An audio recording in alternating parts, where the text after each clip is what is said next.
Hello, and welcome back to the Film School Snobs. I'm Alexander Zabetta, And I'm Jalen Michael. and we're back. Guess who's back? Back again. The snobs are back.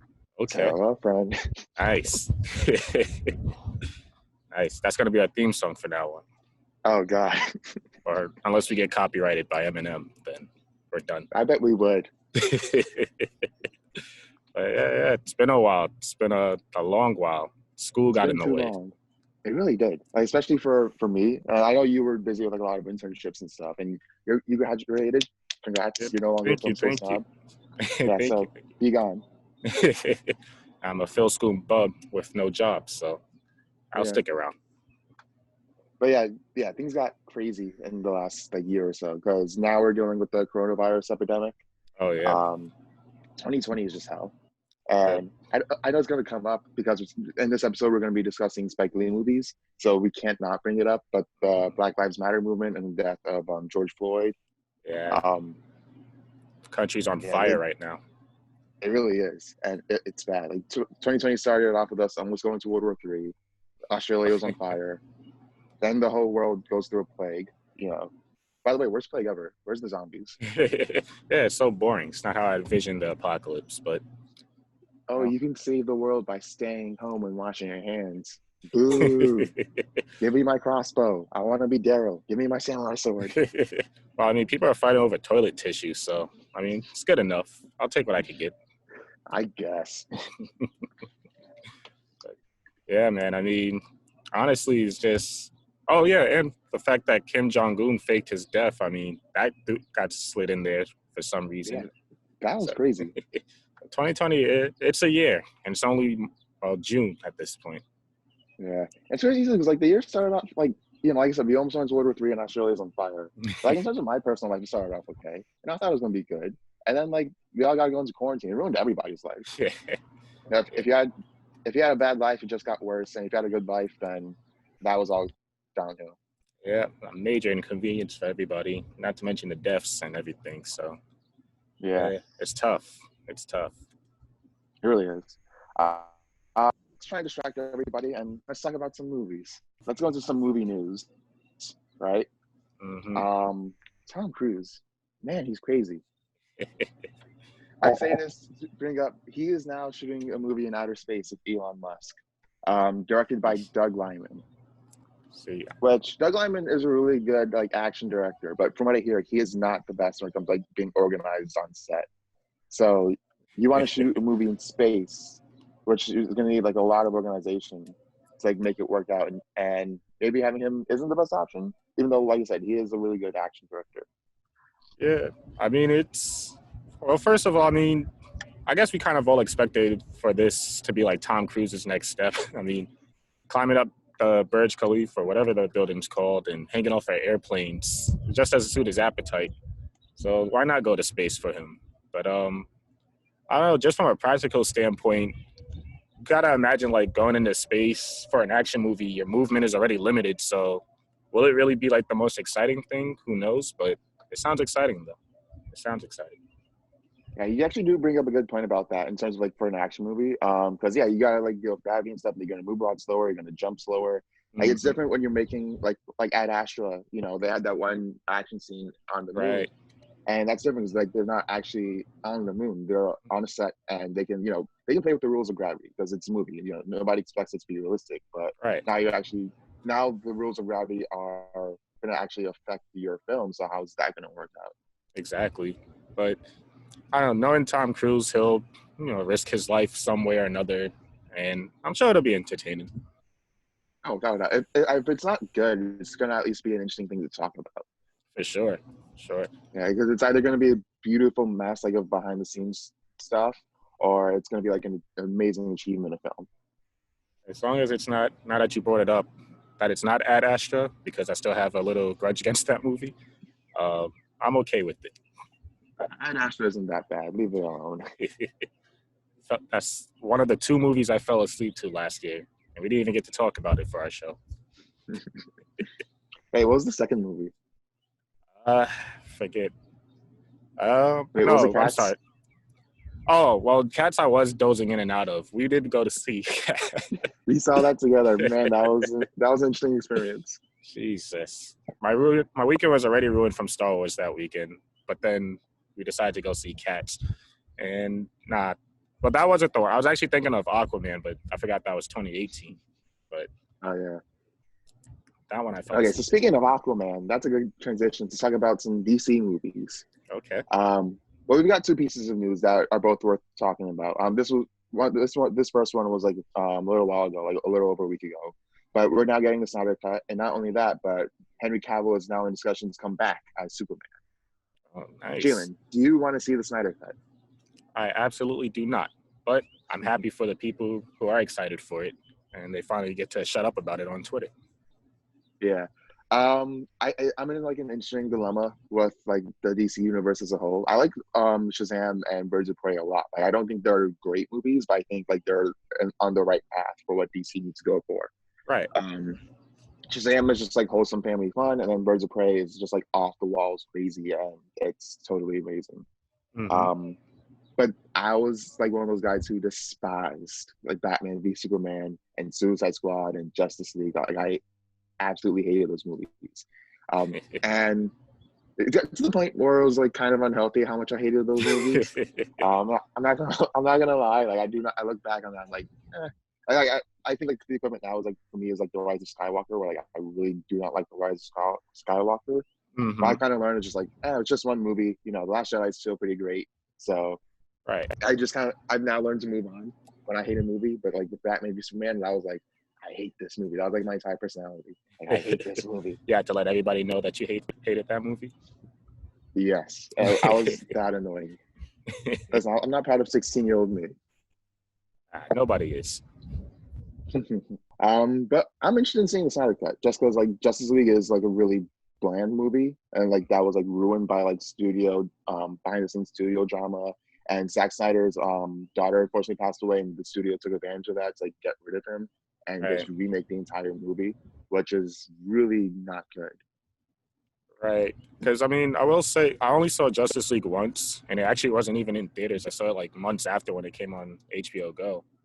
And, you know, I was watching, I was like, you know, it's entertaining at some points, but it just feels very disconnected from Batman v Superman, where it's like, that movie I didn't like either, but I would have liked to see where, like, that direction would have went. So, I mean, I don't have the subscription service yet, but I might check it out eventually, depending on what I hear about it.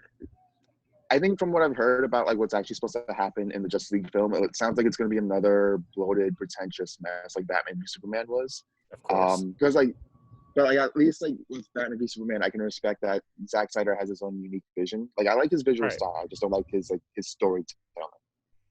I get that.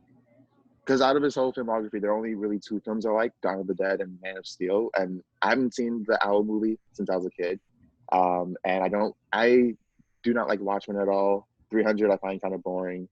And Sucker Punch I haven't seen since I was a kid. So, but yeah, I think he has a unique visual style. I'm interested in seeing where the Snyder Cut goes, but I don't expect it to be good.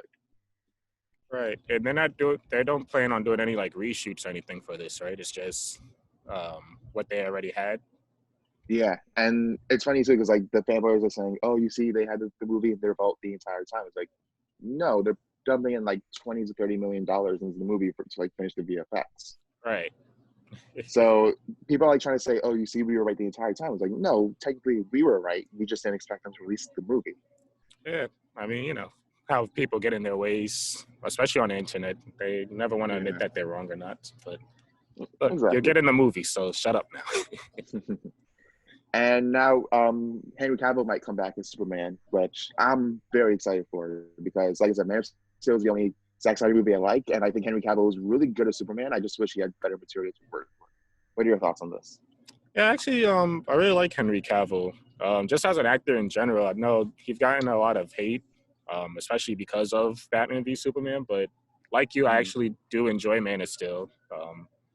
I think that's one of like the most overhated superhero movies of modern time because it's like I don't think it's perfect by any means, but it's enjoyable. Told a good story. And Henry Cavill, I think what went wrong with his Superman portrayal mostly has to do with the writing because I guess Zack Snyder's just his whole visual style. It's kind of, I don't want to say bland, but the whole movie was pretty bleak, which you paint that against Superman, who's very uplifting, very charismatic. It doesn't really mesh well together. So I under a agree. I different mean, as someone director, I want to see what happens. definitely, as someone who's been like a long time Superman, I love superheroes since like the Justice League animated show. Mm-hmm. And I've always loved Superman. I've always been like the Batman guy. Right. But I do have like a lot of love and appreciation for Superman. And like you said, I like Man of Steel. I feel like parts of it work, but as a Superman movie, it has a lot of room to grow, a lot of room to work on. Mm-hmm. And I think the only thing Zack Snyder saw to Superman was just like, oh look, he's super strong and he shoots heat vision. Which is pretty And he boring. didn't, yeah, and that's like the big criticism people throw at Superman, like, oh, he's just boring. He's like the Boy Scout, and it's like, no, there's a lot of interesting things to explore in that, especially when you can put him in like modern America, where Yeah. he's supposed to be like this symbol of American, like true justice in the American way, but the American way has kind of like gotten off its way in modern times.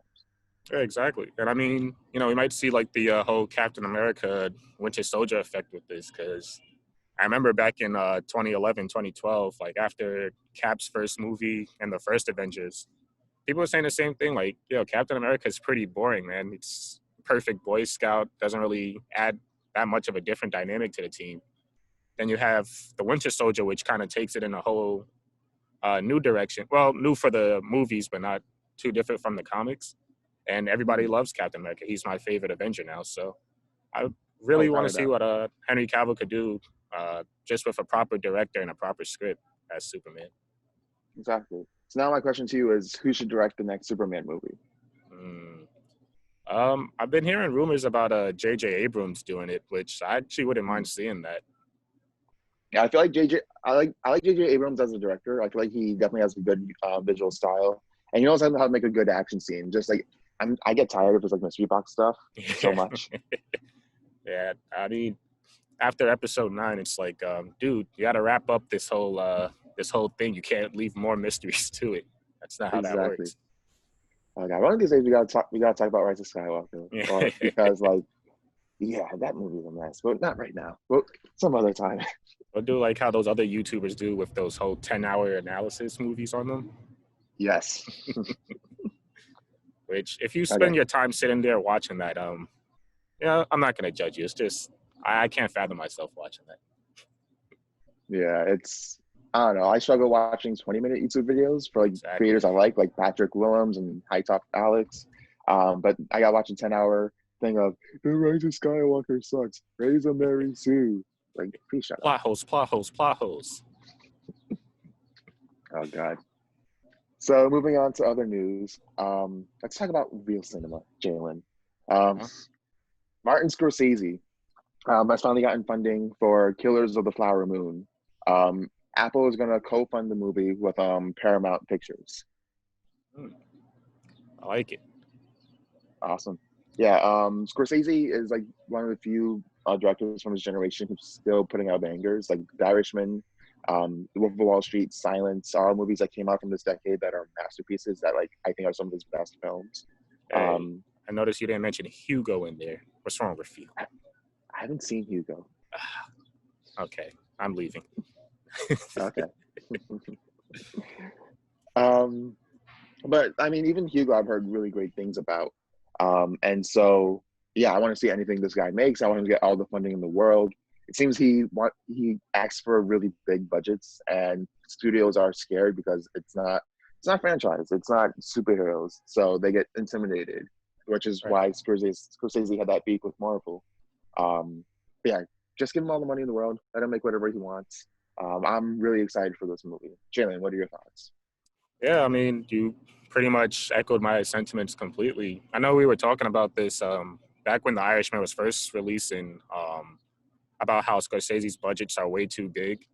And I think I can't really remember what the exact conversation was, but I remember it was something along the lines of Scorsese himself is a franchise, kind of like Tarantino, and Christopher Nolan. People are gonna pay for that brand, um, and especially with this film here, it seems like it's Leonardo DiCaprio and uh, Bobby D. So I mean, those are pretty much the two golden boys for Scorsese. For them to be in the same film, that's gonna sell like crazy. So I'm very excited to see that. The premise, I haven't really looked too much into it, to be honest with you. I know it's based off a novel, but like most of Scorsese's films. But yeah, Mm. I'm really excited for this film. Can't wait for it to come out. Same. And I hear it's like going a Western route, which like Scorsese's never really made a Western. He has Mm, like a very broad filmography. Like most people say, oh, he's just like he just makes gangster films. Like right. no, he has a very broad filmography. And so I'm interested in seeing what he does with the Western. So yeah, I'm excited. Yeah. I mean, if you want to make a great Western, just don't follow Tarantino, is all I ask. You can leave the N bombs away. Thank you. Yes. Tarantino, man.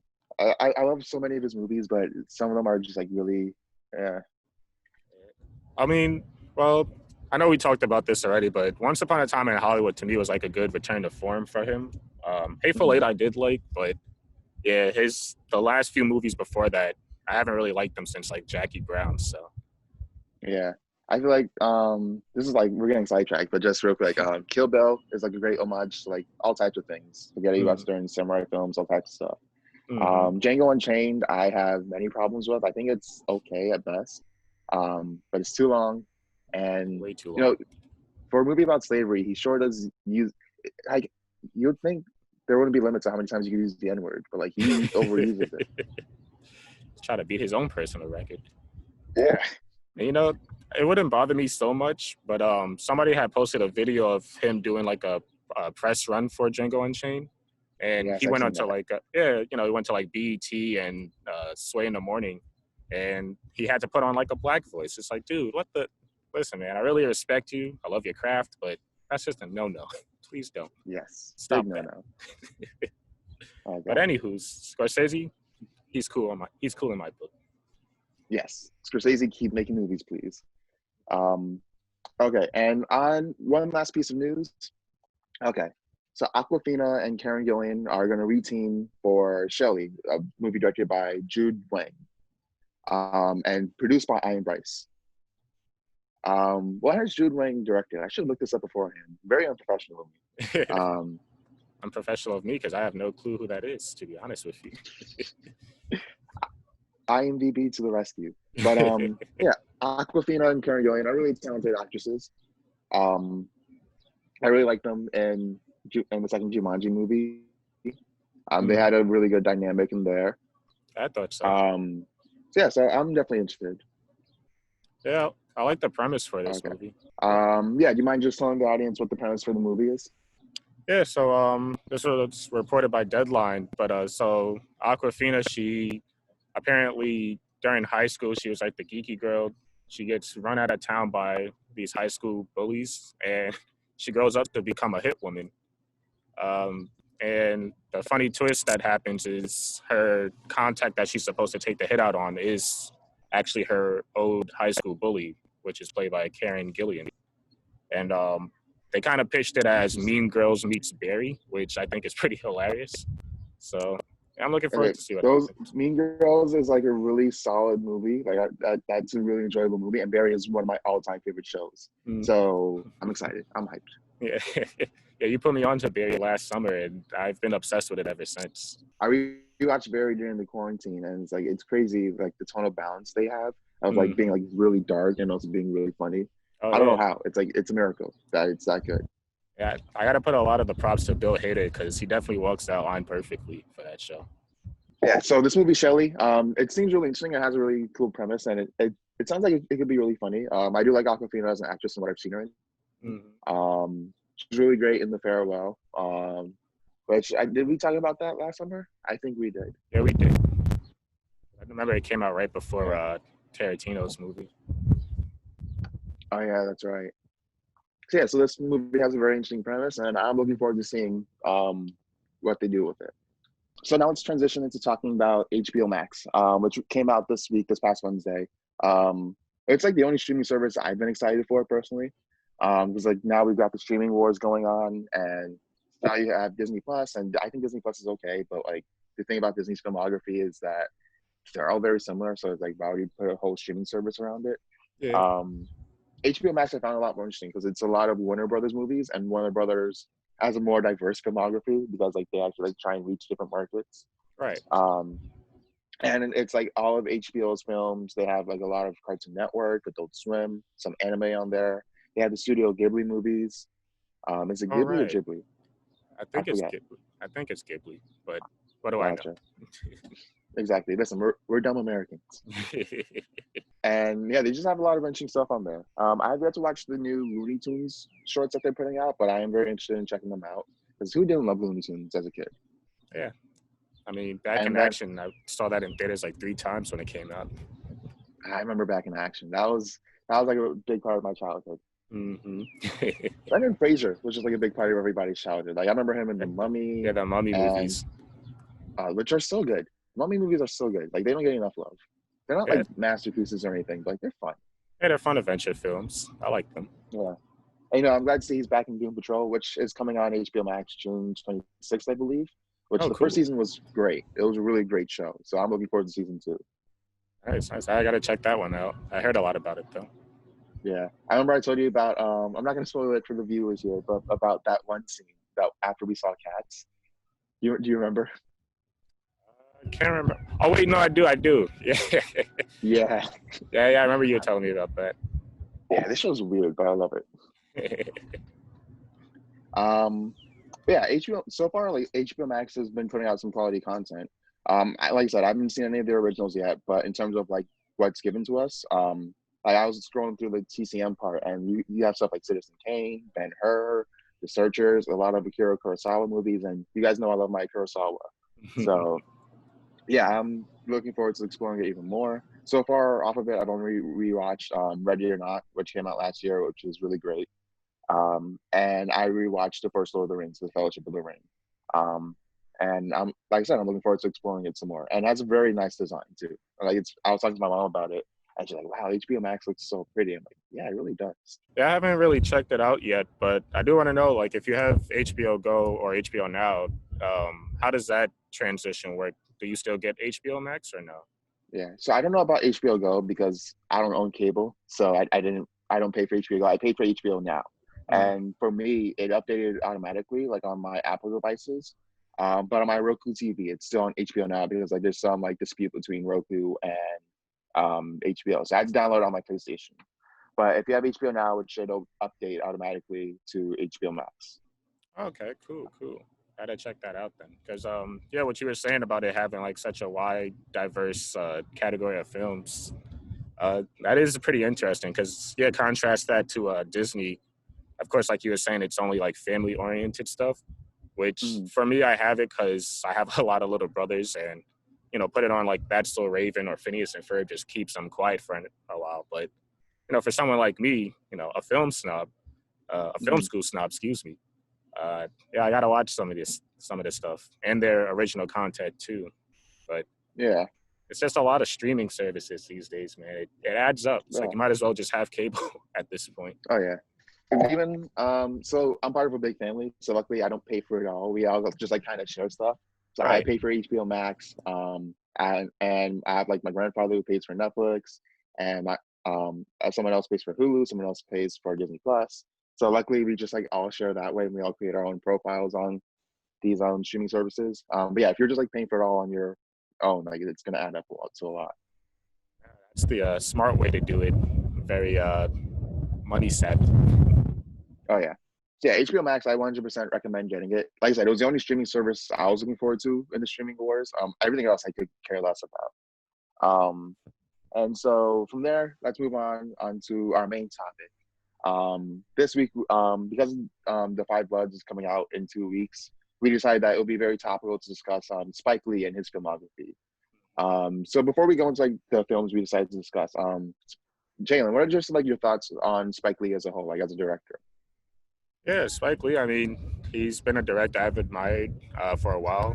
My parents, they've introduced me to Spike Lee since I was like 9 years old. My parents, they're big fans of Spike Lee. They sat me down, me and my cousins down one summer to make us watch Do the Right Thing. And there's a very, we'll discuss that later, but it's his whole filmography is just very provocative and pretty radical. And it's something I've, as a black film lover who wants to transition into filmmaking. It's definitely something I looked up to for a while. That's like one thing you can say about Spike Lee. Like he's a very provocative filmmaker. He's very like just blunt and in your face, which I really respect. I know some people who don't appreciate that style, but I feel like in terms of like his point of view and the messages he's trying to get across, I feel like it's very like potent and important to kind of be blunt sometimes, Right. which I really respect. Just like in terms of like my own worldview and my own politics, like I definitely am someone who tries to be blunt and just like tell people how it is, like you know. Right. And so I've always respected Spike Lee for doing that. Um, so I guess from here, let's just like go on and like discussing some of his films. This is going to be two-part. So this week we'll discuss three of his films, and next week we'll discuss another three, and then the week after we'll talk about The Five Bloods. Yeah, so we're gonna start off with like his very first film, She's Gotta Have It, which I just watched last night for the first time. It's on Netflix if you haven't seen it. I highly recommend it. It's a really interesting film and very ahead of its time, because I would not expect something like this to be made in the '80s, which was in the time where America was still like kind of conservative. They're like just breaking out of their mode in terms of like exploring relationships and sexuality and stuff like that. And so this was very different from what I expected. Yeah, no, for sure. Because especially for Spike Lee, for this to be his first film, and just to have it dedicated for Black women and for them to express their own sexual freedoms. Yeah, you're right. It is very ahead of its time. I will say that I do see why people find the film problematic. Um, in certain scenes, just well, the biggest one really, it's when you know, what's her freak? It's Greer Mars, and what was the dude that she actually loved name? I think it was Jamie. Jamie, right? Yeah, he got fed up with Nola's BS and came over her house and pretty much raped her, which Yeah. yeah, it's pretty disturbing. Even Spike Lee himself admitted, like, yeah, he probably wouldn't have done that today. But Mm-hmm. I don't know. What do you think about that whole scene? Yeah, that was a very awkward scene for me to watch. It's interesting because in the context of the scene, she invites him over and she says that so she kind of does give him consent, but at the same time, when he actually goes through with the action, it's very violent. Right. And because of that, it's very uncomfortable to watch. Um, and I feel like the way the film approached it was like that's the one, like you said, it's one big part that doesn't really hold up today. Um, because of how violent it is, and it doesn't even like really acknowledge the violence of the scene. I think. It kind of just Um, brushes over it a bit. yeah, but yeah, that's definitely the biggest complaint of the film. But other than that, I feel like especially like when we go into like the personality like of these men that she's dating. Hmm. Mars, who's like very immature, he rides his bike all around town. He doesn't have a job, and he's just like very overly dependent on other people to like take care of him. Um, I found that to be really interesting. And then you have Greer Childs, who's just like this utter snob and like super pretentious. And he says, "Oh, you know, if you weren't fine, then I wouldn't be with you. The minute you get fat, I'm gonna leave." Yeah, it's very outlandish, very over the top, but he was a very interesting character. Oh, without a doubt. And it's really interesting. As the whole dynamic of the film is that like she just wants to be free to do what she wants. Like she doesn't want to be stuck in a monogamous relationship, which like for the time I'm guessing was very taboo. Nowadays, like people are more open to something like that, or to being in a polyamorous relationship, Yeah. um, which I find really interesting. Well, that's the thing. Another thing why a lot of people find this film pretty problematic, even by today's standards, is that the film kind of sort of suggests that being in just being with one partner, it's equivalent to slavery, being held down by shackles. Mm-hmm. You know, you should be allowed to express yourself sexually through multiple partners, and it's something I really don't have an opinion on, to be quite honest with you. It's just Yeah, it's like, do what you want to do as long as you're very open and honest with your partners. But exactly. I do kind of see like the whole point Spike Lee was trying to make of Yeah. Black women expressing themselves. I think this film, like, it definitely like opens up discussions for the time that like weren't being had, and then like nowadays, I feel like we really bounced off of that film and like opened up discussion even more and like realized where that room is for like people to grow in terms of, like in their relationships and their sexuality, which is Right. really interesting. Yeah, for sure. Because like I said, this was made in the '80s, so of course not everything about it is going to hold up, and we really explored that more now in 2020. Um, and yeah, I just find it really interesting. Yeah, I do have to point out too, like I like the attempt to try to remake this movie into a Netflix series for modern times. Mhm. I did try watching it before the show, but quite honestly, I couldn't really get into it that much. I'll try and go back and watch it before the next episode, but so far I'm not really. I don't think it holds up to the movie that well. I haven't watched the show. Like I said, I just watched the movie the first time last night, so obviously I wasn't going to watch the show without watching the movie.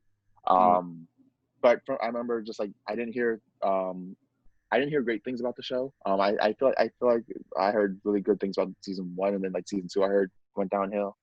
Um, I'll definitely look into the show. You know, I have a lot of free time on my hand lately, so what else am I yeah, gonna do? yeah, right.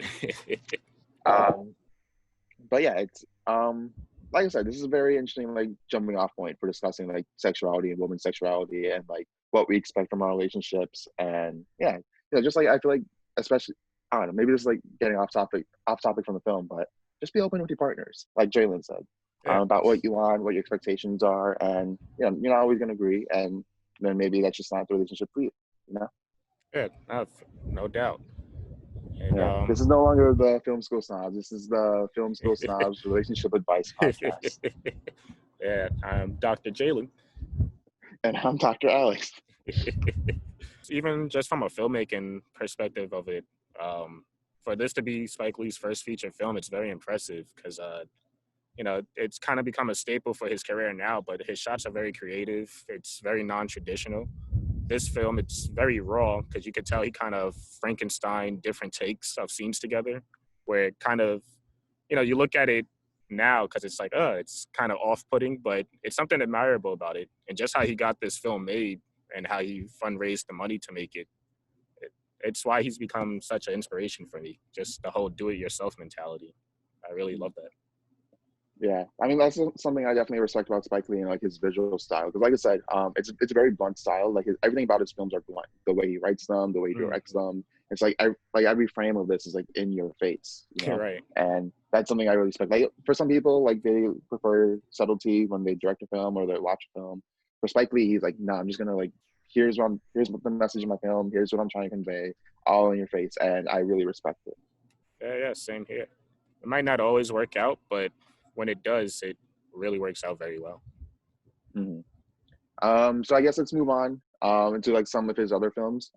So up next, I want to talk about Do the Right Thing, which I saw for the first time last summer, right before I saw Black Klansman, um, and it was very topical, especially like nowadays in terms of like race relations. And one thing I respect about this film is that like for when you discuss race in a film, it's very easy like nowadays to just discuss like race relations between white people and African Americans. Mm-hmm. But this goes into like more than just that. They go into like Asian Americans and Hispanic Americans, African Americans and white Americans, and it's interesting to like really discuss like America as like a melting pot, and especially New York, and it's like really like have a broad discussion on like all races. Yeah, for sure. To really focus it in on Bed-Stuy. And that's what I loved about this whole movie is that, the whole theme about it is for people to fight back against oppression and injustice, not to just sit and take it, which, Mhm. obviously we're seeing right now with, the whole George Floyd protests going on. And we've seen countless amount of times throughout the years since this movie was released. And, Mhm. it's something really that, yeah, like you said, it focuses on different race relations through Latino Americans and Asian Americans, but Black culture, it's really in the center of it to the point where you have Public Enemy's Fight the Power as like the main theme song for the entire film. Something very Mhm. powerful. And yeah, I really love this movie. It's one of my all-time favorites. Yeah, it's honestly it's probably one of the greatest films ever made. And yeah, it's and so I guess where should we start this discussion? One of the interesting things was that I know it was inspired by an episode of Alfred Hitchcock's TV show. where Hitchcock's one of the characters said like on like during the summertime is like when you get the most crime because like all the heat, it gets like everybody riled up. Mm-hmm. And throughout the film, you can really like it's odd how that movie makes you feel hot. Yeah, But just like the way a lot of this shot and like the colors and a lot of the acting, it's like it really like conveys that heat to the audience, but not just in terms of like the weather, but in terms of like tensions really rising up between these different like ethnic groups, exactly. which I think is really interesting. Yeah, no, for sure. I mean, even yeah, like you were saying, the visual style, like you can actually see like the heat waves throughout the whole movie, and it all builds up to like this very explosive climax at the end of the movie. Um, Hmm. which is what again one of my favorite endings of all time. Uh, Hmm. especially just looking at it now today, it's Jesus. Yeah. But Um, I would actually want to hold off on that discussion because I feel like it's definitely the part that's gonna like we're gonna have a lot more to say about that, and there's mhm. also a lot more to talk about in this film even before that. Yeah, yeah, Um, just the one part I definitely want to discuss is like the one part where the characters are looking at the screen as like Spike Lee like dollies in on them, and they're all just like shouting these racial slurs at each other. hmm, And then you have Sam Jackson's character like roll in and say, "Whoa, whoa, whoa, time out, stop." Um, which is really interesting because it's all these people are just like getting their hatred out there, and you know you hear all these slurs that are like used against people that I'm sure you and I have both heard throughout our own lives. oh yeah, no Um, doubt. and then you have Sam Jackson coming in and saying, "Hold on, stop, spread the peace, spread the love," which I feel like is like the main message of this movie because like it really doesn't take a look at like systematic racism. I think just more about like how it affects us in our personal lives, you know, Yeah, and how like we interact with different people of different backgrounds. yeah, And for a lot of people, like their first thought is to stereotype and to use slurs. And so this movie like really puts that under a microscope and examines it and says, well, you know what you're doing is wrong. yeah, no, for sure. And I do, yeah, I appreciate it a lot about that too. Especially, you have scenes like when Radio Raheem he goes up to like a little stare off with the Latino group, and they're Mm, blasting their music. And we had talked about this in one of my film classes I took. Um, but like just the whole idea of Radio Raheem kind of trying to insert his African American cultural dominance that's in Bed-Stuy along with hip mm, hop, because that's kind of become just the staple of speaking out and expressing yourself. And mm, yeah, it's something Spike Lee he really shows off in this film a lot. And it's honestly it's perfect. mm. And then you have Jonathan Searle's character, who I find really interesting. And they had that one. He has that one scene with Mookie, where Mm. Mookie just like calls him out for using the N word, and he's like, "Oh, who's your favorite basketball player? Oh, it's Michael Jordan. Who's your favorite musician? Oh, it's Bruce Springsteen. No, it's Prince." And he's like, "Oh no, it's Springsteen. No, no, no, it's Prince." And he tells him, so like, why would you use the N word if if you respect all these African American people? And it's something you see a lot in and even today, like you see a lot of people, like paying homage like Martin Luther King or Kobe Bryant, but then they'll turn around and say the most racist stuff, and it's like, well, you can't respect these men if you're not respecting all black men. Yeah, and I think the thing about that too, it's like those type of people, they don't necessarily respect them. They're just more or less entertained by them. Like, MJ, Mm, of course, one of the greatest basketball players of all time, and Prince and Michael Jackson, the top pop singers of all time. They make great music. But that's all, like, for those type of people, all they're going to see them as are entertainers rather than actual human beings. mm. Yeah, that's always like the disassociation with like us and celebrities, and like it really does take it to another step when it's like when it's a white person enjoying the black celebrities music or the way they play basketball, then they turn around and just like respect everybody else. Hmm. And so it's like you're not, you might say you're a fan of them, but you're really not, because like if they were just an ordinary person, then you'd be just as disrespectful to And I mean, even OJ Simpson tried to get away with that. I'm not black, I'm OJ. It's like, all right, man, like, relax. them. It's not going to work out too well for you. Mhm. And so then we finally get to the end of the film where so Radio Raheem and what's the other character's name? Bugs Out or Bugs Eyes or something? Yeah, something like that. Bug. Yeah, I'll look it up. Bugging Out, I think. Played by Giancarlo Esposito, which I didn't know the first time. Hmm. Yeah, that's Gus Fring. Yeah. That's the dude who like murdered the cartel and who Hmm. threatened Walter White's baby and son and wife. Like, yeah, he looks nothing like him now. He's also in Spike Lee's other joint, School Days. Oh He's yeah, that's amazing in right. that too. And not only that, but he also murdered Malcolm X. So he's Yeah. murdered the cartel. He's murdered Malcolm X. Like, oh, and he's like trying to get Baby Yoda. All right. I still haven't seen that. Finished that show. Oh yeah, yeah. He plays like Empire Lieutenant or Grand Moff. That's what they call him. Forgot he was in that. Such a Yeah, fantastic actor. he really is. Like when I first learned about him, and there was this one TV show that came out in like when I was in middle school called Revolution, Hmm. about like the world losing electricity, and like that's where I first noticed him. Um, and then I started watching like Breaking Bad and like a bunch of other stuff, and I'm like, wow, this guy's really great. Yeah.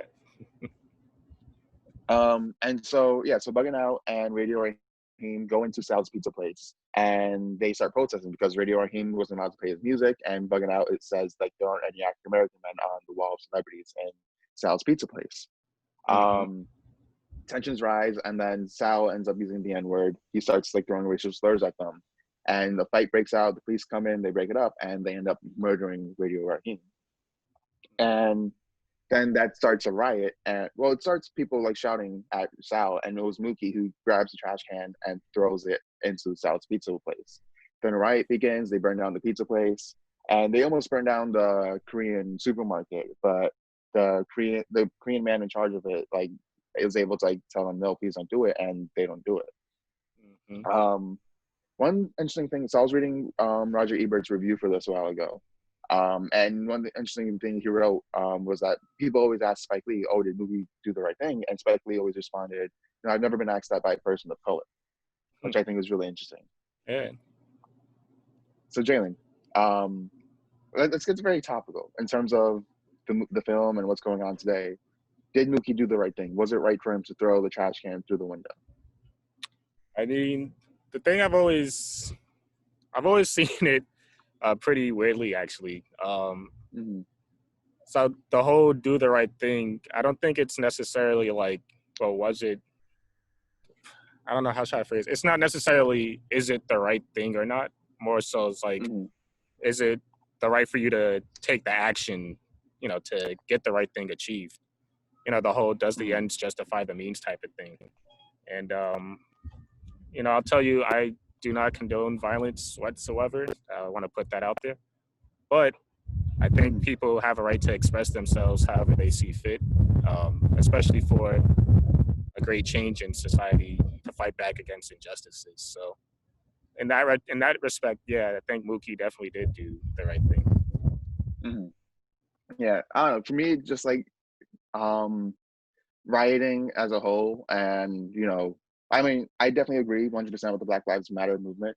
But always been like a morally gray area for me, where you're trying to make big change, but it's like always at like what extent do you want to do that? Like um, and so when you go into like Nuki, beginning this riot, and now Sal's Pizza Place was burned down.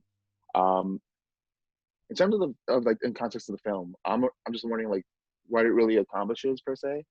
Um, I know in terms of like real life, like George Floyd's murderer finally got arrested, although only for third-degree murder, which is like what the heck. Yeah, Um, so like the protesting has definitely helped out, and even when you go into like the modern riots, a lot of them have been incited by white men who looking to like make these African American protesters look bad, you know. yeah, right. I've noticed that Um, too. yeah, it's just, oof, just yeah, just I think that's kind of like the point Spike Lee was trying to come away with. Like it's like he wants us to think about. He doesn't give us the answer. That's the thing. I'm not even sure if he has a clear answer as to whether or not Mookie did the right thing. Because he even ends the film with two different quotes from Malcolm X and Martin Luther King, who, while they were both prominent figures in the civil rights movement and they did important things for African Americans as a whole, they approach things in very different ways. Um, and so he's even saying he doesn't even know the right answer, but he just knows change has to be made at some point. Yeah, and I mean, just historically speaking, change is only really brought about when it starts affecting the other, you know, when it's really Hmm. brought into their faces. And yeah, I mean, for me, I think the whole message I took, like I said at the start, the whole message I took away from the film was, you know, fight back against oppression. Uh, Pretty much what Public Enemy was rapping throughout the entire film. You know, fight the power. Don't just sit back and Hmm. take it. Do something. Take a stand. Um, but yeah, you're right. It is kind of like the morally gray area of, well, how far should you take it, and how far do you want to expose yourself like that? You know. Yeah. So Do the Right Thing, definitely one of the greatest films I've ever seen. I take my hats off to it because it's very, like I said, very blunt, but at the same time, it does really just leave the viewer discussing. Um, Right. and that's like, I could always respect a film that does that. That doesn't give you the answer right away. That just says, okay, now talk about it. Right. So from here, let's move on into Malcolm X. You want to talk about getting even more topical? Um, that's I I feel like the interesting thing for me is when I saw the movie, I definitely drew lines to Black Klansman, of how Black Klansman ends and how Malcolm X begins. Because Malcolm X begins by showing the murder of Rodney King, which was back Mm-hmm. in the 1990s, Yep. and then Black Klansman ends by showing the Charlottesville riots, Yep. which was in 2017. So one thing I like about that is like Spike Lee's, even though he discusses like figures from the past, he's always like trying to draw that connection to like modern times and how we haven't really changed all that much, which I really respect. It brings it more contemporary viewing to it, and it's like, yeah, not Hmm. much has changed at all. Exactly. So Jalen, what are your thoughts on the film Malcolm X? Yeah, I'll say Malcolm X is like one of the only 3 hour movies where it's like I won't get bored of watching over and over again. Hmm. Because even, and it's took me a while to admit this, but even Endgame, I'm kind of getting tired of watching over and over again. But um, yeah, Malcolm X, phenomenal film. Denzel definitely does his thing in it. I had finally read the Alex Haley book for which the movie's based off of, the autobiography of Malcolm X. And it definitely goes into a lot more detail than the film does and kind of shows you like the not so good aspects of Malcolm X. But that's what I appreciate about the film too, is that it doesn't just paint Malcolm X as this perfect saint of a person. You know, he's Hmm. done his fair share of mistakes in the past, and some of his viewpoints are probably too radical.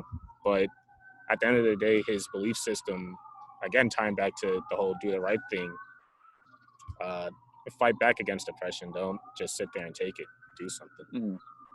Yeah, definitely. I feel like one of the interesting things about this film, and like when you think about the biography genre as a whole, biographies can get very stale. Even though you're talking about people with different lives, like they can somehow, some way, they all just come out the same, which Right. is really frustrating. Um, and so one thing I found interesting about this film is that like I feel like Spike Lee isn't trying to tell me about the life of Malcolm X, but rather he's trying to teach me and educate me on the views of Malcolm X and how important it is to like listen to those views even today, which I found Mm-hmm. really interesting. Like there are just like whole scenes where like Denzel Washington just like recites entire speeches from Malcolm X's career. And what I didn't take away from it was like, oh, I'm thinking about who Malcolm X was as a person. What I'm taking, I mean, the film definitely does that, puts him under a microscope. But like from for a lot of the film, I'm taking in, wow, these are what Malcolm X's views were, and this is, and I'm now like drawing correlations from what he said to like what's happening today, which I really loved about the film. Yeah, no, for sure. And I mean, the book does the same thing too. As rather, like you said, rather than just showing the pretty stagnant, this is when he was born, this was his childhood growing up. It's like, well, let's put him in, you know, these different, most important aspects of his life and how that correlates to like the bigger picture here. Mm-hmm.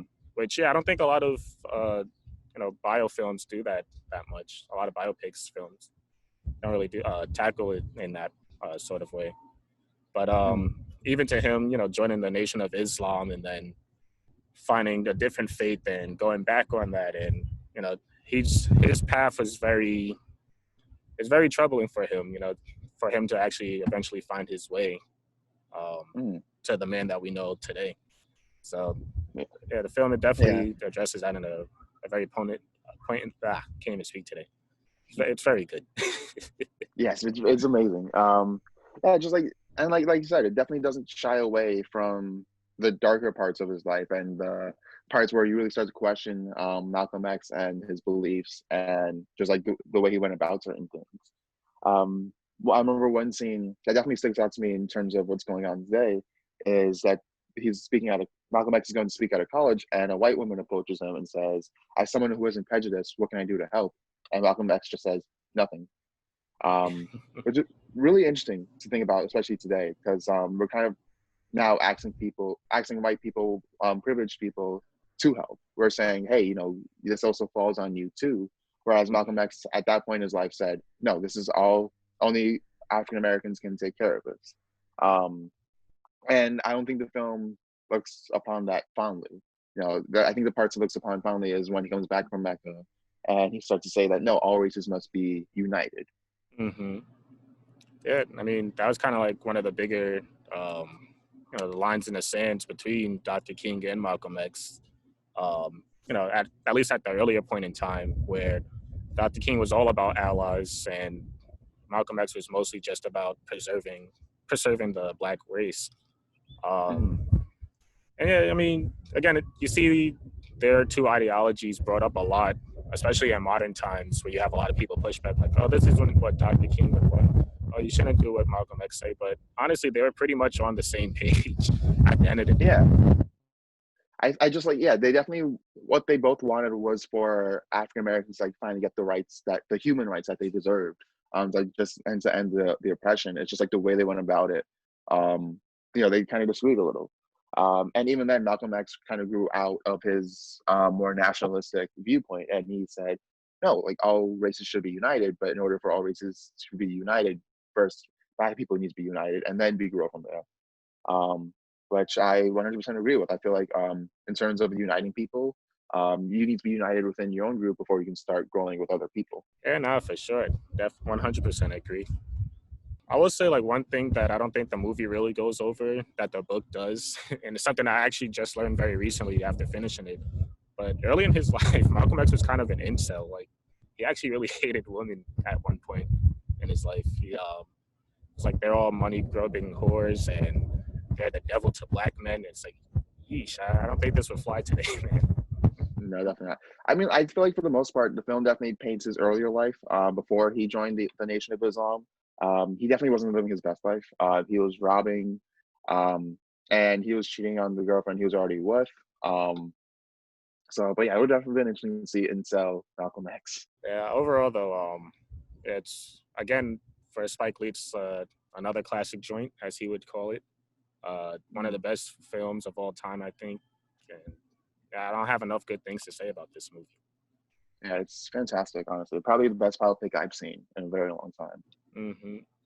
And I feel like the one thing that definitely should be discussed, like when we discuss like Spike Lee, especially the last two films we just talked about, Do the Right Thing and Malcolm X, is that like he's all for fighting against oppressors and fighting for black rights, but at the same time he also does explore that morally gray area. He doesn't say that like all the black heroes were great people. He acknowledges that people are flawed. Right. Like, but no matter where you come from, like people are flawed. And that's one thing I really respect about it, because it's so easy for us to say that, like, no, if you're not racist, then you're automatically the greatest person in the world. But no, that's not the way it works. We're all human. We all make mistakes.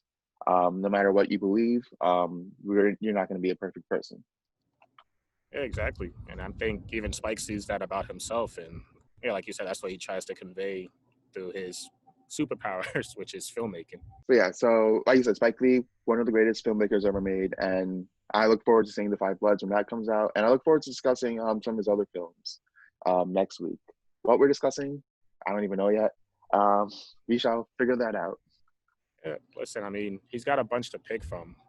I will say I do want to talk about some of his more controversial films, the ones that I mean, most of his films are controversial, but in terms of the ones that people actually really do not like, I want to check those out.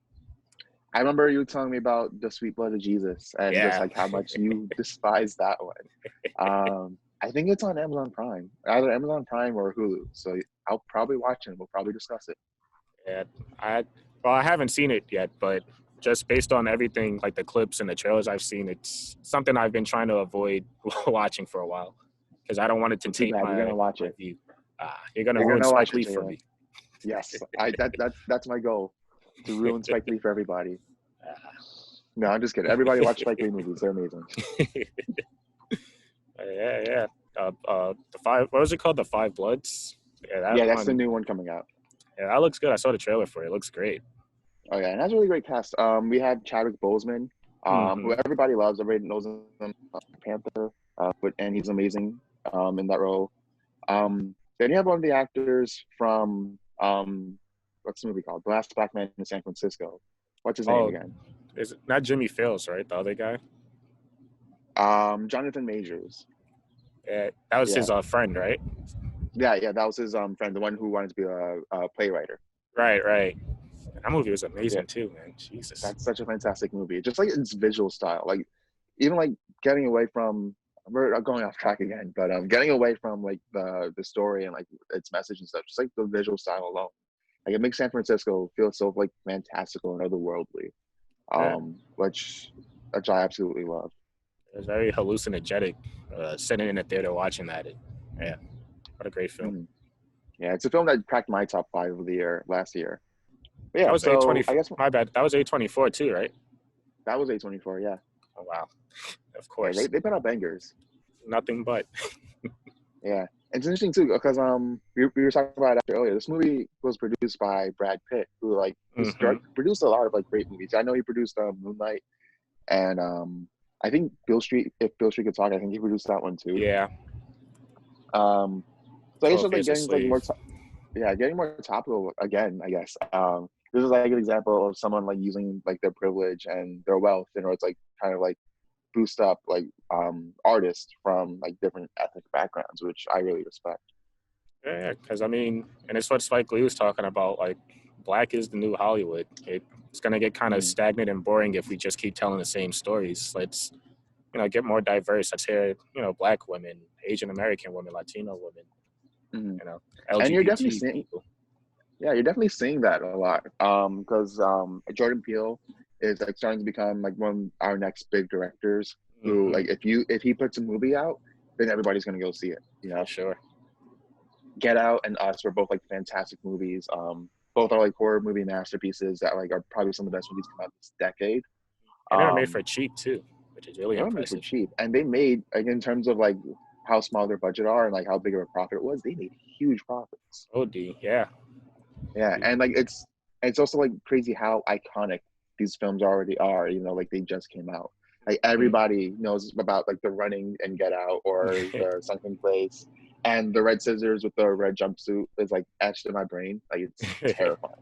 Yeah, they've I've seen them in shows like Blackish and everything, and it's like, yeah, it's already becoming pop cultural references. It's amazing. You definitely have Spike Lee to thank for that because like he's like one of those directors who like keep pushing for more African American voices to be put out there, and he put his own voice out there, and he didn't want to Hmm. do what other filmmakers did because he had his own unique style, his own unique voice, and he always said, "I'm going to do what I want to do," and hats off to him. From there, I guess let's bring back the segment of what we've been watching, or just like what we've been doing in general, during like this quarantine or in the past week. um, Jalen, have you watched anything interesting? I've been catching up on some shows, some that you've already talked about and recommended to me. Like I finished Glow on Netflix with Allison Brie and that whole cast. Mm. Yeah, it's a good show. I liked it a lot. It's a fun ensemble. The girls, they all have great chemistry. Season three, I Mm. liked how it went deeper into their characters, but I do feel like they kind of started up storylines and kind of just left it. So I want to see. I know season four is coming out, so I want to see how they wrap that all up. But Yeah, and it's going to be the last season too, so I'm definitely right, interested in seeing that. yeah. So yeah, I'm interested in that. It's a good show though, and Alison Brie, yeah, she's great. I really like her a Mhm. lot. Yeah, Um, she's like very charismatic, which I really like. She's like even like I follow her on like social media and stuff. And yeah, she's like very bubbly personality, which like definitely carries on into like the films and the shows that she's in. Yeah, for sure. I will say though, the one thing about Glow is that they try to portray her as like this meek, person. Mm. Someone who's very plain Jane, and it's like you look at Alison Brie in real life, it's like, nah, man, she's pretty hot. like, I, I don't know if I see her as Ruth Wilder here, but she's great though. She's great. Definitely. Speaking of Allison Brie, there's another show you watch, Community, which I've been like hyping up for the longest time. And you finally watched it. Jalen, what are your thoughts? It sucks. No, I'm kidding. The show is great. At least I think. All right. So you told me like the whole backstory, what happened behind the scenes with the show. Mm-hmm. You know, the whole intent of 6 seasons in a movie. So I had that in the back of my mind, like going through the series. But even besides all that, the show, I think it's hilarious. What they do episode to episode and the different type of techniques and styles they try to incorporate into it, I think it's pretty clever. Um, I think I say the characters already. They're very, very likable. Even Pierce, Chevy Chase, so bigoted tail. He grew on me a lot, especially the send off they give him. Because you know all these characters, pretty much half the characters on the show, they end up leaving by the end of it. Mm. But overall, yeah, the show I thought it was great. It's one of my favorite sitcoms now, and yeah, I hope we do get that movie because I'm interested in seeing it now. Yeah, and hopefully they can get back like Yvette Nicole Brown and Donald Glover. I know Chevy Chase wouldn't want to come back because he despised the show. Yeah, But I definitely think the biggest hole was left. Like I know when Chevy Chase left, I felt like the show was still doing okay. But then when Donald Glover left, that's like he yeah. was like a big part of that show. And like when he left, and like that dynamic between Troy and Abed was gone. Mm-hmm. That was like definitely like one of the things that definitely hurt the last two seasons. Last two seasons, I still think are pretty good. But they're not the same as like those first three. It was actually funny because I compared it to well, I guess it's slight spoilers for the game Red Dead Redemption 2, but you know at the start of that game you're with this whole gang and that whole dynamic is pretty fun because you got all these characters, but by the end of the game people are dying, people are leaving the group, and it's kind of just like this empty shell of what you originally had. And that's kind of how I felt about the, you know, throughout the seasons of the show. It's like you start off with these 6 great characters and they start dropping off one by one. It's like, it's not the same anymore, but I'll take what I can get. Yeah. So from there, I guess I'll, unless you have anything else you want to discuss, I guess I'll go into like what I've been doing. Yeah, go for it. What have Okay. you been up to? So surprisingly enough, like you'll think the Film School Snob would watch a lot of movies during quarantine. But yeah, I haven't been doing that. I've been playing a lot of video games. I mean, I watch a couple movies here and there. But overall, I've been playing a lot of video games. Just like replaying stuff that I've loved before. And the big one I've been playing, that I'm playing right now, is Skyrim. And this was a game that came out in 2011, but I didn't start playing it until I was like 12. So I think like 2012, 2013. And man, this game is just like a really impressive feat. Whereas like there are parts of it that are definitely dated nowadays, but then there are other parts of it that are like, man, nobody was doing this then, and nobody is doing this now. Just like the massive expansive. I mean, we've had discussion before where like I'm a huge fantasy fan. I like my sword and sorcery. I like dragons and like medieval knights and stuff. That's why I loved Game of Thrones, despite the terrible last 2 seasons. I love Lord of the Rings. I read a lot of fantasy. And it's just like the massive, expansive world this game puts you in, where like none of the characters are necessarily complex, nor the stories or a lot of the quest lines. Even like the combat system is very simplistic. It's just like you press a button and he slashes. Like there's no, it's not like Arkham City where like, you know, there's like free flow combat, or even The Witcher or Assassin's Creed games like that, where, you know, there's like a more intuitive combat system. A lot of it is very simplistic, but what I respect about that simplicity is that it really just gives you the room to explore and to really put you in this whole other world, which I really love. Right. Jalen, did you ever play this game? I did actually play it when it first came out because you know, everybody was touting it as Game of the Year material. I definitely see it. I will say though, like, and I've said this before, but unlike you, where you're a huge fantasy guy, I'm not. That's why it took me forever to actually get into Game of Thrones. I didn't start watching it until like right before the last season happened, which, yeah, perfect timing on my end. But yeah, I'm not a big fantasy guy, so the whole world doesn't really appeal to me. But just how vast and open that game is like Mhm. Yeah, Elder Scrolls. It's one of those games where it's like, even, I mean, you're a testament to this. You could play it years after it's released, and it's still a magical experience. Exactly. Um, and in terms of other stuff I've been watching, I've been rewatching Breaking Bad, which is like a phenomenal show. Funny enough, I at the beginning of the year I started finally watching Better Call Saul so I can catch up on season 5. I still have not seen season 5, which is like really depressing. Honestly, But I think it's the best season. really, Yeah, because I know season 4 was like top tier Breaking Bad material. Like I think it's better than like some of the seasons in Breaking Bad. Like even rivals. Like season 5 of Breaking Bad is like the best one so far. same.